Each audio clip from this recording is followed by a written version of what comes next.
más progresista, la Organización Panamericana de la Salud, digamos, está en el área de recursos humanos. Y dentro de ello, curiosamente, entremezclado, un argentino, digamos, que es uno más, pero después resulta que no es uno más, digamos, que se llama Juan César García.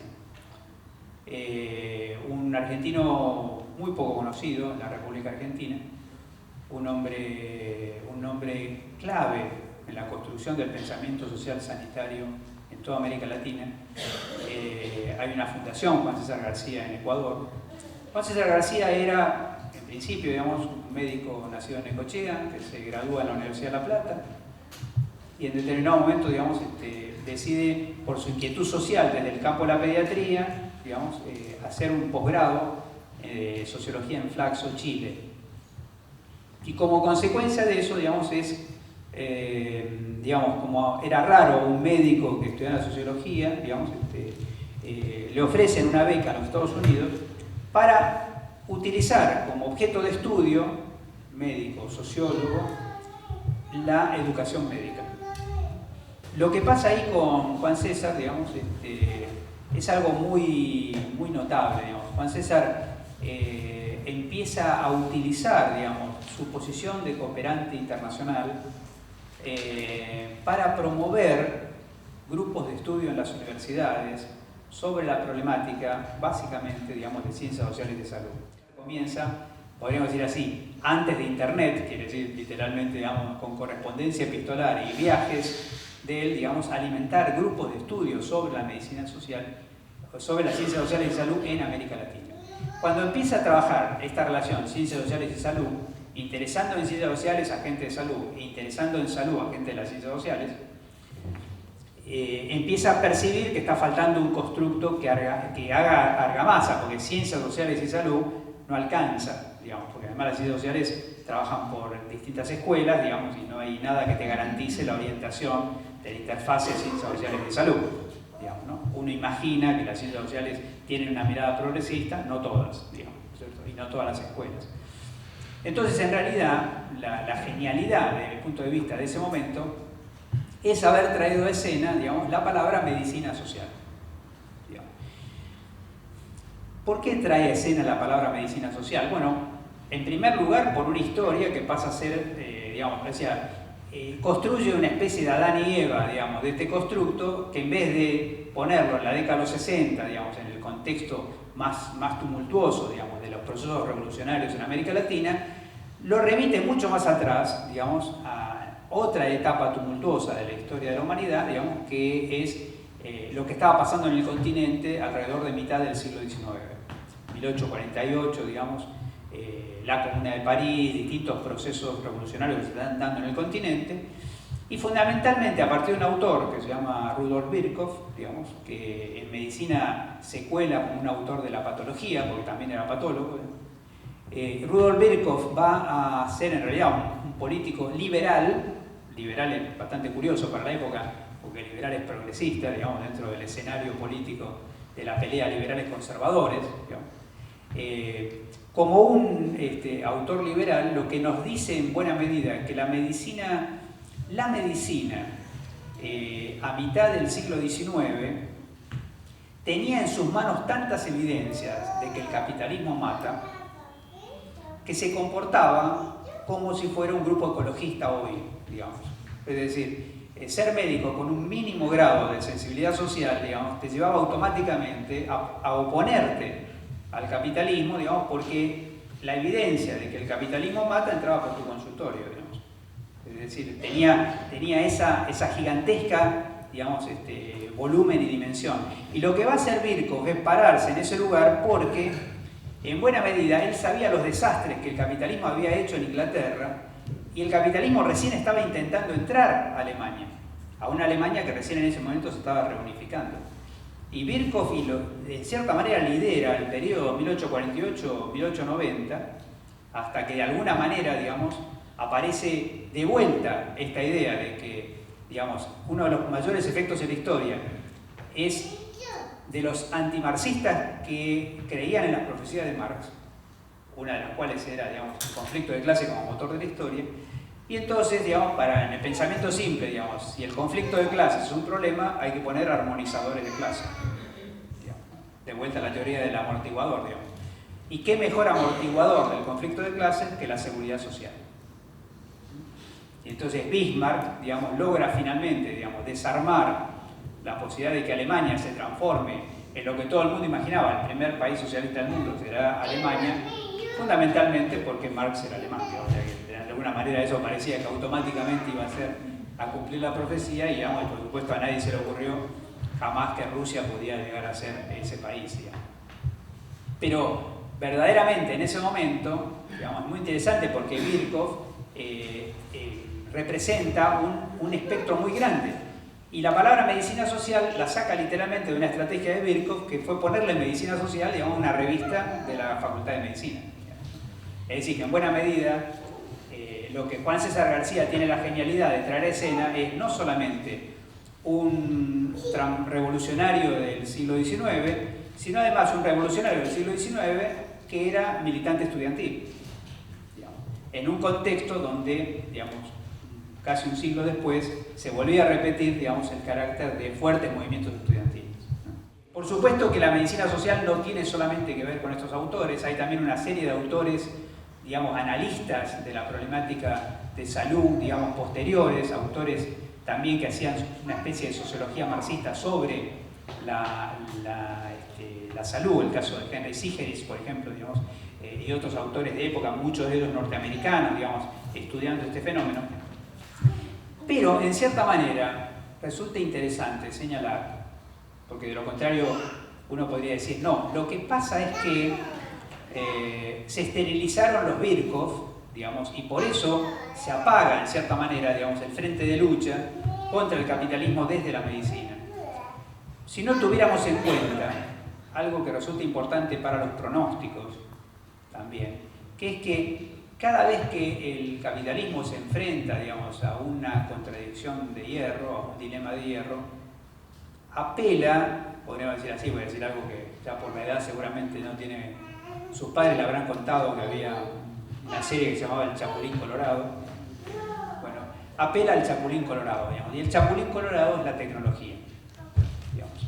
Es decir, una y otra vez la tecnología ha salvado al capitalismo, digamos. Y entonces alguien te puede decir, digamos, sí, mira, el capitalismo mata, pero la mayor parte de las tecnologías para evitar que mate fueron producidas por el capitalismo. Y ese juego es un juego que es interesantísimo entenderlo ahora, porque aunque esté relativamente oculto, y aunque nos parezca a nosotros verdaderamente una locura, digamos, en este momento la estrategia fundamental de los países centrales, una vez que se da una nueva contradicción, y que esa contradicción dice, digamos, o la expresaba José Carlos Escudero en la frase, digamos, ¿qué se terminará primero, digamos, el capitalismo o el planeta? Frente a semejante estructuración de contradicción, cuando uno percibe, digamos, que los países capitalistas patean la pelota, rompiendo y desarmando todas y cada una de las cumbres por el cambio climático, digamos, la verdadera explicación, digamos, es que están contra el reloj buscando soluciones tecnológicas para salir a capturar el CO2, digamos, para salir a reducir el efecto invernadero y para manipular el clima, digamos.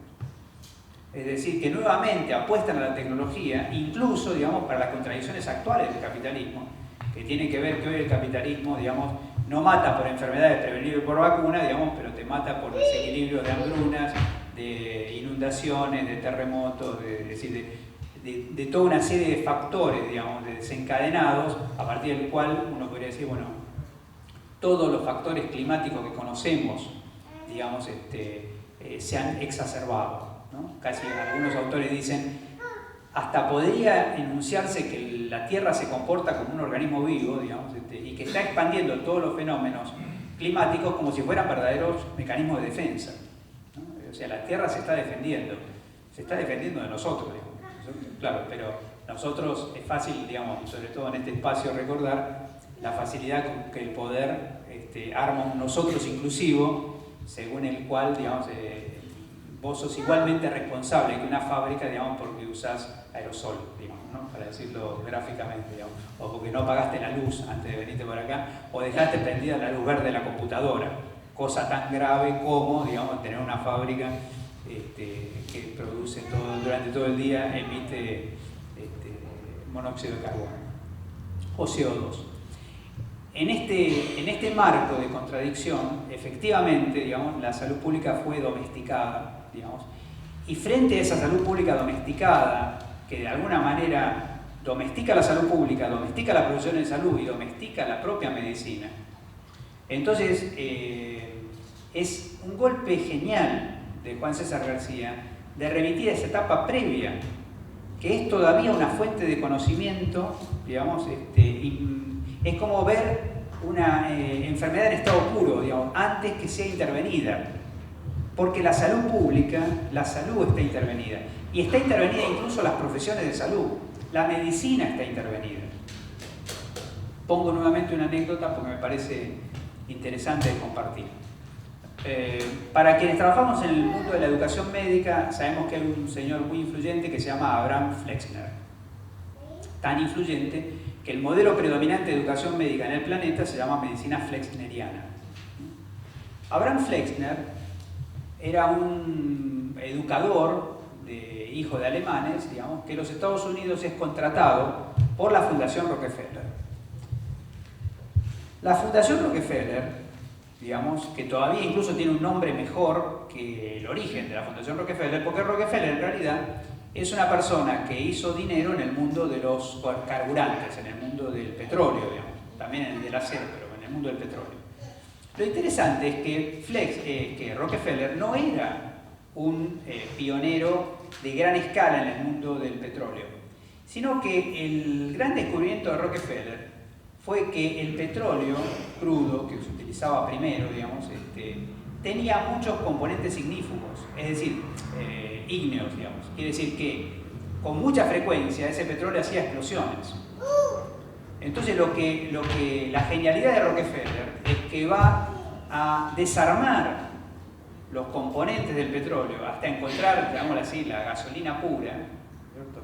Con lo cual lo que va a hacer es estandarizar los componentes del petróleo, ¿sí? Standard Oil. Standard Oil, digamos, o sea, te lo marca, digamos, la genealogía, te está diciendo cuál fue la fuente, digamos, de acumulación de capital de Rockefeller, Standard Oil. Bueno, contrata, digamos, le queda mucha plata y crea una fundación para lavar imagen de todas las barbaridades que ha hecho, como casi todas las otras fundaciones, digamos, y ya, digamos, para lavar su imagen, decide encontrar un lugar de inversión que era la educación médica. Pero la educación médica de ese momento venía mezclada porque había cosas tremendas. Por ejemplo, había universidades que formaban mujeres, digamos. No solo eso, peor aún, digamos, había universidades que formaban afrodescendientes, digamos. Y encima de eso, había una fuerte cantidad de médicos que venían de Europa con ideas raras, digamos. Y entonces el tipo, digamos, ¿qué hace? Hace exactamente lo mismo que hizo su patrón Rockefeller con el petróleo, digamos, y construye la Standard Medicine. Purificó todos los componentes ígneos, como por ejemplo determinantes del proceso de salud, enfermedad, atención, comprensión de la relación ciencias sociales y salud, etc. Aisló el componente puro de la medicina, digamos, y produjo el médico encapsulado. El médico encapsulado, digamos, es un producto construido intencionalmente por la Fundación Rockefeller, que activamente, con semejante descubrimiento, empezó a vender este modelo de educación médica para todo el mundo, digamos, no solamente para América Latina, sino incluso para Europa, digamos, constituyendo hoy el principal patrón, que es en el fondo, digamos, esa cosa que a vos te indigna y que probablemente por eso mismo, digamos, estás en un curso de Alames a las 8 y pico de la noche, digamos, en este lugar, que es, digamos, que cómo puede ser que yo tengo compañeros, digamos, que viven adentro de una burbuja, digamos, que no entienden, si le preguntás, digamos, de qué pasa, no leen los diarios, digamos, no entienden, digamos, de qué cosa está pasando, no les interesa. Es impactante saber, digamos, que ese médico fue, digamos, experimentalmente diseñado para que sea exactamente así, y que el centro de gravedad, digamos, de la medicina es justamente encapsularse, digamos, limitarse a las causas inmediatas y buscar los tratamientos adecuados para, digamos, intervenir. Es tan fuerte que yo hace muy poco tiempo. Me tocó participar en una discusión vinculada al Instituto Nacional de Cáncer, digamos, ¿no? Es una cosa impresionante, digamos, es decir, nosotros hace 40 años sabíamos sobre la etiología del cáncer lo mismo que sabemos hoy. Es decir, se ha dejado de investigar epidemiología y etiología del cáncer. Todo lo que hemos investigado, las genialidades que hemos logrado, es sobre tratamiento, digamos. Y al mismo tiempo, digamos, pasa a ser un gran negocio porque el cáncer está en aumento por razones extra al envejecimiento de la población. Pero, digamos, ¿por qué aumenta el cáncer? No es objeto de estudio. ¿Sí? Y podríamos decir, digamos, un médico Rockefeller bien formado, digamos, no debería preocuparse por semejante cosa. ¿Sí? Entonces, ahí viene el famoso cuentito, digamos, que nos atribuyen con mucha razón, digamos, de que todo el mundo cuando ve una curva peligrosa, digamos, donde hay gente que se cae en un barranco, digamos, piensa en poner vallas, digamos, excepto un médico que piensa poner una clínica abajo, digamos. Es decir, que pero no es una construcción casual, digamos, es una construcción producida, en cierta manera intencionadamente, digamos, para que efectivamente tengamos una profesión, digamos, que encuentra su centro de gravedad en eso y que cada vez que vos decís social, digamos, se marea, digamos, entra en una especie de problema de vértigo, digamos, síndrome agorafóbico, digamos. Bueno, esto es en cierta manera lo que ustedes van a estar discutiendo, digamos, probablemente en este curso. Y yo, digamos, ya tomando conciencia a través de sus caras, digamos, de la hora que es,